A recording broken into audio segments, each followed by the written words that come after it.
야, 이리 좀 가까이 앉아보시게. 밤바람이 제법 차갑지. 따뜻한 차 한 잔 마시면서 저 먼 옛날 한양의 달빛 아래로 함께 걸어 들어가 보세나.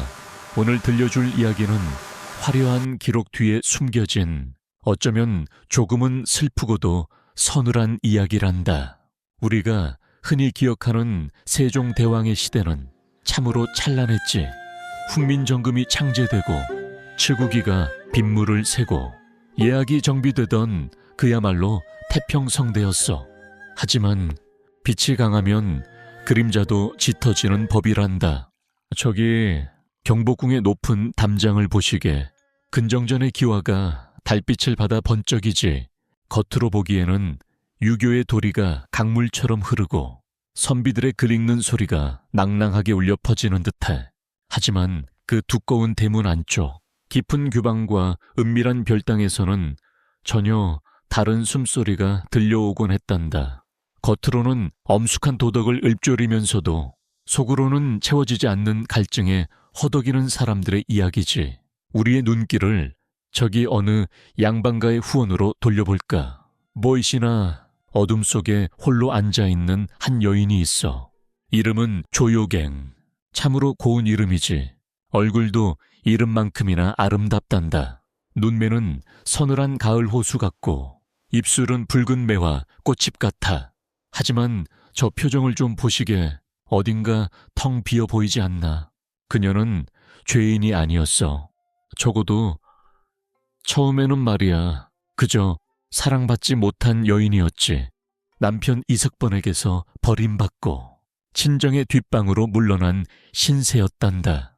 그 시절 소박맞은 여인의 삶이란 게 오죽했겠나. 살아있으나 죽은 것과 다름없는 그림자 같은 삶이었지. 하지만 조요갱은 그림자로 살기에는 너무나 뜨거운 피를 가지고 있었어. 그녀는 거울을 볼 때마다 생각했단다. 나의 젊음이 이렇게 시들어가는구나. 아무도 나를 보지 않고 아무도 내 이름을 불러주지 않는구나. 아, 그 외로움은 점차 독이 되고 오기가 되고 마침내 뜨거운 불씨가 되었지. 그녀는 갈망했어. 누군가 자기를 앙망해 주기를, 누군가의 눈동자에 자신이 가득 차오르기를 말이야. 그때였어. 운명의 장난처럼 혹은 필연처럼 그녀의 삶에 거대한 파도가 밀려온 것은 그 파도의 첫 번째 물결은 바로 평원대군 이임이었단다. 생각해 보시게. 왕의 7번째 아들 평원대군은 참으로 기품 있는 청년이었지. 활을 쏘면 백발백중이고 말을 달리면 바람조차 뒤처지게 만드는 호걸이었어. 하지만 사람의 마음이란 겉모습만으로는 알 수 없는 법이야. 그 당당한 어깨 뒤에는 여리고 순수한 소년이 숨어 있었단다. 궁궐은 넓지만 춥고 형제들은 많지만 각자 살아남기 바빴지. 그는 목이 말랐던 거야. 엄격한 궁중 예법이 아니라 따뜻한 사람의 천이 그리웠던 거지. 어머니처럼 품어주고 누이처럼 다독여줄 그런 여인 말이야. 그런데 아직 세상 물정을 모르는 이 순진한 왕자의 눈에 조요갱이 들어온 걸세. 두 사람이 처음 어떻게 만났는지는 중요하지 않아. 중요한 건 그들이 서로의 결핍을 알아봤다는 거지. 조요갱은 노련했어. 그녀는 알았단다. 이 젊은 왕자가 원하는 것이 단순한 세욕이 아니라는 것을. 그는 위로받고 싶어 했어. 자신의 이야기를 들어줄 귀, 떨리는 등을 쓸어내려줄 손길을 원했지. 조요갱은 기꺼이 그 역할을 자처했단다. 그녀는 수줍고 말없는 궁녀들과는 달랐어. 그녀에게는 세상을 겪어본 여인의 깊이가 있었지. 그녀는 평원대군을 어린아이 다루듯 때로는 지압이 섬기듯 다친 능수능란하게 감싸 안았어. 대군마마, 오늘은 어깨가 무거워 보이십니다. 그녀의 목소리는 봄바람처럼 부드러웠지. 평원대군은 그 목소리에 무장해제되었어. 왕자라는 무거운 짐을 잠시 내려놓고 그저 한 명의 사내로서, 아니 어리광 부리고 싶은 소년으로서 그녀의 품을 파고들었단다. 이것은 위험한 불장난이었어. 조선이라는 나라에서 왕실의 종친이 사대부가에, 그것도 남의 아내였던 여인과 정을 통한다는 것은 상상조차 할 수 없는 일이지. 하지만 금지된 것일수록 더 달콤한 법 아니겠나. 밤이 깊어지면 평원대군은 몰래 궁을 빠져나와 그녀를 찾았어. 어둠을 틈타 나누는 밀회는 그들에게 짜릿한 해방감을 주었지. 조효경은 왕자를 품에 안으며 느꼈어. 죽어가던 자신의 존재가 다시 살아나는 것을. 천하를 호령하는 왕의 아들이 내 치마폭에서 안식을 찾다니. 그 사실이 그녀에게는 그 어떤 보석보다 빛나는 권력으로 느껴졌을 거야. 저를 떠나지 마십시오. 평원대군이 그녀의 옷자락을 잡으며 속삭였지. 조효경은 그의 머리카락을 쓰다듬으며 묘한 미소를 지었어. 염려 마십시오. 저는 언제나 여기 있을 것입니다. 그 순간만큼은 진심이었을지도 몰라. 하지만 그들의 시간은 영원할 수 없었어. 하늘이 이 위태로운 사랑을 질투라도 한 것일까? 아니면 애초에 잘못 끼워진 단추였기에 풀어질 운명이었던 걸까? 1445년의 어느 날이었어. 한양도성의 흉흉한 소문과 함께 무서운 손님이 찾아왔지. 바로 마마, 천연두였단다. 남녀노소 귀천을 가리지 않고 목숨을 앗아가는 저승사자 같은 병마가 평원대군을 덮치고 말았어. 건장하던 청년이 시름시름 앓기 시작했지. 활을 당기던 팔은 힘을 잃었고 그 맑던 눈동자는 열기로 흐려졌어. 궁궐 안은 발칵 뒤집혔지만 조효경은 그저 멀리서 소식을 들을 수밖에 없었단다. 그녀는 갈 수 없었어. 공식적으로는 아무런 사이도 아니었으니까. 그녀는 자신의 방에 앉아 하염없이 문만 바라보았지. 아, 실기요야. 언제나처럼 담을 넘어 오실 거야. 하지만 밤이 지나고 새벽이 와도 인기척은 없었어. 들려오는 것은 오직 부엉이 우는 소리뿐이었지. 그리고 며칠 뒤 비보가 날아들었어. 평원대군 이임, 향년 19세, 꽃 같은 나이에 세상을 떠났다는 소식이었지. 그 순간 조효경의 심정은 어땠을까? 단순히 사랑하는 정인을 잃은 슬픔이었을까? 아니, 그보다 더 깊고 어두운 절망이 그녀를 덮쳤을 거야. 평원대군은 그녀에게 단순한 연인이 아니었어. 세상 밖으로 그녀를 끌어올려준 동아줄이었고 그녀가 살아있음을 증명해주는 거울이었지. 그런데 그 거울이 산산조각이 나버린 거야. 그녀는 울었어. 소리내어 울지도 못하고 입에 수건을 물고 꺽꺽거리며 울었지. 눈물은 뺨을 타고 흘러내려 옷깃을 적셨어. 하지만 그 눈물 속에는 슬픔만 있는 게 아니었단다. 두려움이 섞여 있었지. 이제 나는 다시 그 차가운 뒷방으로 돌아가야 하는가? 다시 투명 인간이 되어 썩어가야 하는가? 그 공포는 참으로 견디기 힘든 것이었어. 한번 빛을 맛본 사람은 다시 어둠으로 돌아가는 것을 죽기보다 싫어하는 법이니까. 장례가 치러지고 한양은 슬픔에 잠겼어. 세종대왕의 상심은 이루 말할 수 없었지. 하지만 세상은 산 사람의 것이라. 시간은 무심하게 흘러갔어. 사람들의 기억 속에서 평원대군의 이름이 조금씩 흐릿해질 무렵이었지. 조효경의 눈물도 말라갔어. 그리고 그 마른 자리에 다시금 묘한 불꽃이 일렁이기 시작했단다. 그녀는 아직 젊었어. 그리고 이미 맛을 보았지. 왕실의 남자, 그 고귀한 피가 주는 짜릿한 전율을 말이야. 한번 열린 욕망의 문은 쉽게 닫히지 않는 법이지. 그녀는 거울을 다시 보았어. 여전히 아름다운 자신이 거기 있었지. 이대로 끝낼 수는 없다. 그녀의 눈빛이 달라지기 시작했어. 처음 평원대군을 만났을 때의 그 수동적인 기다림이 아니었어.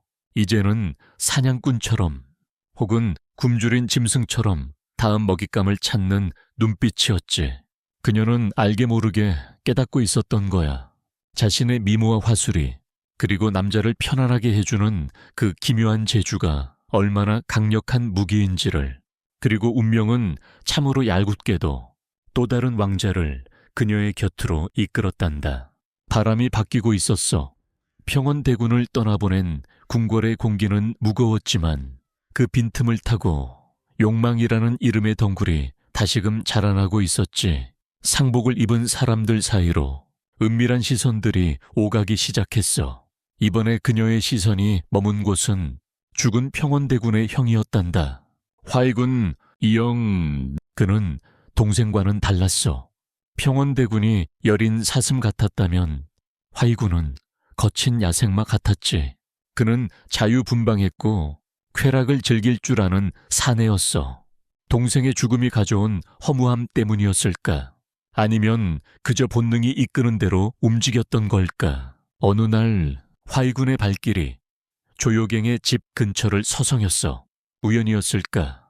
글쎄다. 한양 바닥이 좁다지만 왕자의 발길이 닿는 곳에는 이유가 있는 법이지. 아마도 그는 궁금했을 거야.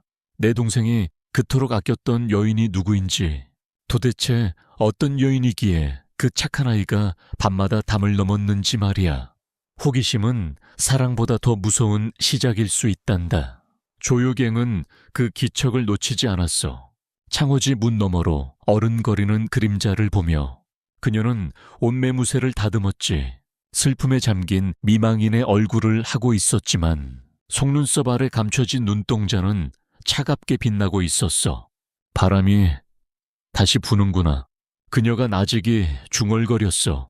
그 목소리는 마치 주문처럼 들렸지. 야, 이제 이야기는 새로운 국면으로 접어든단다. 순수했던 사랑 노름이 끝나고 이제는 진짜 탐욕과 쾌락이 뒤엉킨 춤판이 벌어질 차례야. 하지만 서두르지 말게.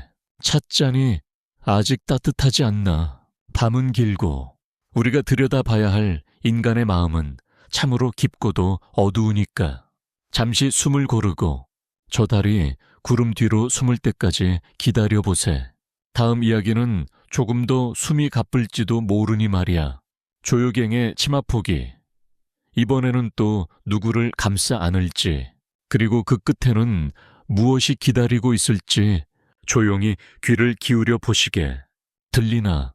저 멀리서 들려오는 발자국 소리가 다박, 다박, 다박가. 누군가 금지된 문을 두드리고 있어.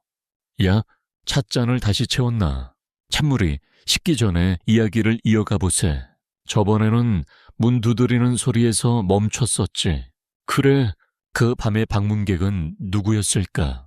문이 열리고 들어선 사람은 죽은 평원대군이 아니었어. 그의 형 화이군 이영이었지. 그는 동생과는 전혀 다른 기운을 풍기고 있었단다. 평원대군이 봄비처럼 조용하고 서글픈 느낌이었다면 화이군은 한여름의 소나기 같았어. 뜨겁고 거칠고 무엇보다 예측할 수 없었지. 그는 상복을 입고 있었지만 눈빛만은 살아있는 짐승처럼 번들거렸어. 동생이 사랑했던 여인, 그토록 애틋해했던 조효갱을 직접 눈으로 확인하고 싶었던 게지. 호기심이었을까?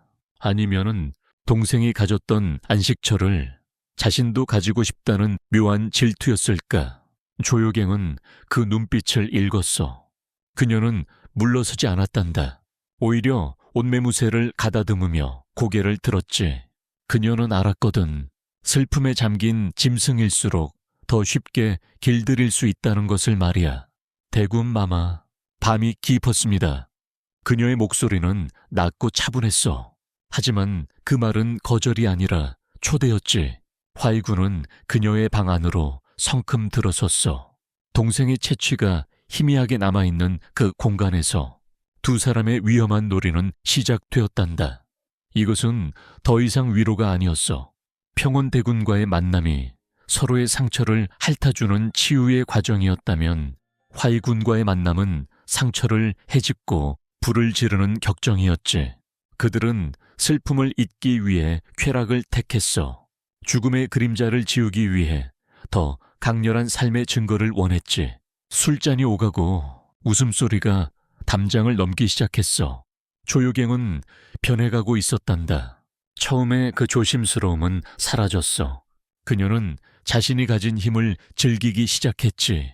왕의 아들을, 그것도 둘씩이나 자신의 치마폭에 감았다는 사실이 그녀를 도취하게 만들었어. 그녀는 더 이상 버림받은 여인이 아니었어. 밤의 여왕이었지. 저는 이 세상 그 무엇도 두렵지 않습니다. 어느 날 밤 취기에 젖은 조유갱이 화이군의 가슴에 기대어 속삭였어. 화이군은 그저 껄껄 웃었지. 그래, 너는 참으로 대단한 여인이다. 내 동생이 왜 그토록 너를 찾았는지 알겠구나. 하지만 세상에 비밀이란 없는 법이야. 낱말은 새가 듣고 반말은 쥐가 듣는다지 않나. 한양 바닥에 소문이 돌기 시작했어. 처음에는 바람결에 흩어지는 먼지 같았지. 누구네 집 담장이 높다더라. 누구네 별당에 밤마다 귀한 가마가 드나든다더라 하는 시기였어. 하지만 소문은 꼬리에 꼬리를 물고 살이 붙어 괴물이 되어갔단다.